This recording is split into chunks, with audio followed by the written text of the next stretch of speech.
फरवरी 1987 की एक सर्द रात, जब भारतीय शहर दिल्ली के एयरपोर्ट पर एक पाकिस्तानी बिन बुलाया मेहमान पहुंचने वाला था और भारत के इस मेहमान का नाम जनरल ज़ियाउल हक था। इस खबर से भारत के अंदर खलबली मच गई जब उस वक्त के भारतीय सदर राजीव गांधी को इस बात की इत्तला मिली कि पाकिस्तान आर्मी चीफ ज़ियाउल हक का त्यारा दिल्ली के एयरपोर्ट पर लैंड करने वाला है। तो उसके लिए ये खबर निहायत हैरान कुन थी। उन दिनों पाकिस्तान और भारत के दरमियान हालात कशीदा होने के बाइस दोनों ममालिक की अफवाज बॉर्डर पर खड़ी थी। भारत पाकिस्तान पर हमला करने के लिए तैयार था, बस इंतजार था तो भारतीय सदर राजीव गांधी के इशारे का। इन्हीं दिनों पाकिस्तान की क्रिकेट टीम भारतीय दौरे पर थी और पाकिस्तान इंडिया के दरमियान भारतीय शहर जयपुर के अंदर टेस्ट मैच भी जारी था। सरहद पर टेंशन इस कदर बढ़ चुकी थी कि जंग किसी वक्त भी छिड़ सकती थी। लेकिन फिर अचानक एक अजीब वाकया रूनुमा हुआ जब जनरल ज़ियाउल हक बगैर किसी दावतनामे के भारतीय शहर दिल्ली जा पहुंचे। जनरल ज़ियाउल हक की इस गैर सिफारती हरकत से भारत के अंदर एक सनसनी फैल गई। राजीव गांधी सदर ज़ियाउल हक से मुलाकात नहीं करना चाहते थे, लेकिन आलमी दुनिया में बदनामी और बेइज्जती के डर से उन्हीं की काबीना और पार्टी ने राजीव गांधी को जनरल ज़ियाउल हक से मुलाकात करने पर मजबूर किया।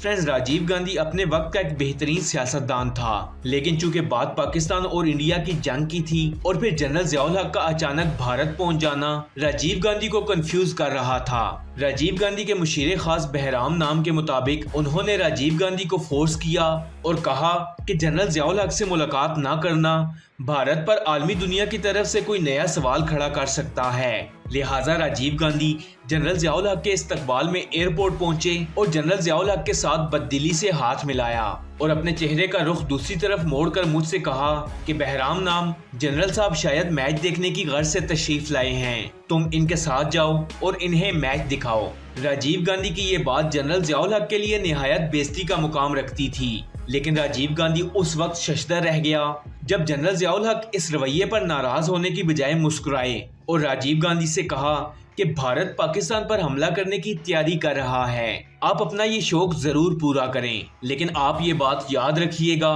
कि इस हमले के बाद दुनिया हलाकू खान और चंगेज खान को भूल जाएगी और याद रहेंगे तो सिर्फ ज़ियाउल हक और राजीव गांधी, क्योंकि अब की बार जंग चंद महीने नहीं बल्कि चंद दिन में ही खत्म हो जाएगी। ये एक एटमी जंग होगी। इस जंग में शायद पूरा पाकिस्तान तबाह हो जाए, लेकिन फिर भी दुनिया में मुसलमान जिंदा रहेंगे। लेकिन ये बात अपने दिमाग में रखिएगा कि इस जंग के बाद दुनिया में कोई भी हिंदू नहीं बचेगा।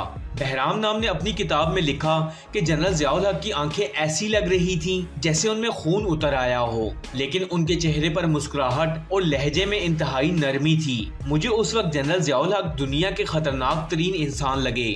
जब मैंने राजीव गांधी की तरफ देखा तो उनकी पेशानी पसीने से गीली हो चुकी थी। जनरल ज़ियाउल हक ने हम दोनों को वहीं छोड़ा और वहां मौजूद बाकी लोगों के साथ गर्मजोशी से हाथ मिलाने लगे। हम दोनों हैरान थे कि जनरल ज़ियाउल हक ने कितनी आसानी के साथ भारतीय वज़ीर आज़म को एटमी जंग की धमकी ऐसे दी जैसे कुछ हुआ ही नहीं। कोई भी शख्स ये नहीं कह सकता था कि किसी भी मुल्क का सदर दूसरे मुल्क के वज़ीर आज़म को एटमी जंग की धमकी देने के बाद बिल्कुल नॉर्मल ऐसे बिहेव कर सकता है। जनरल ज़ियाउल हक ने भारत के अंदर जाकर उसके वज़ीर आज़म को एटमी जंग की धमकी दी। इनकी इस बहादुरी और निडरपन ने राजीव गांधी को झंझोड़ के रख दिया और इस धमकी का नतीजा ये निकला कि भारत ने अपनी फौज बॉर्डर से वापस बुला ली और हमला करने का इरादा तर्क कर दिया।